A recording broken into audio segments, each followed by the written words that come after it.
বন্ধুরা, তোমরা কেমন আছো? আশা করি সবাই ভালো আছো, সুস্থ আছো। আমিও ভালো আছি। আজকে একটা ছোট ব্লগ নিয়ে চলে এসেছি।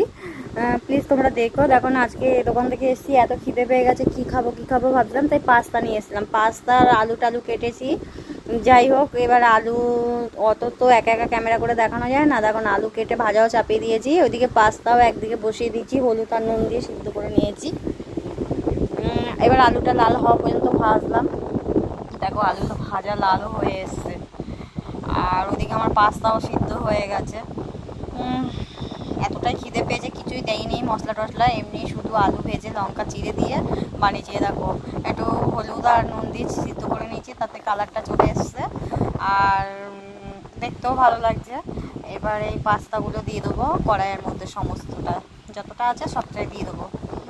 দিয়ে এবার আমি তাড়াহুড়ার টাইমে কোনো পাস্তা মশলা কিছুই দিইনি, শুধু জাস্ট মানে আলু আর লঙ্কা চিড়েই দিয়ে করলাম।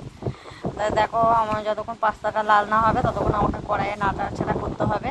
প্লিজ তোমরা আমার ব্লগগুলো দেখো, আর তোমরা নতুন হয়ে থাকলে চ্যানেলটাকে সাবস্ক্রাইব করো, লাইক কমেন্ট করো, আর ভালো লাগলে ব্লগগুলো অন্তত দেখো।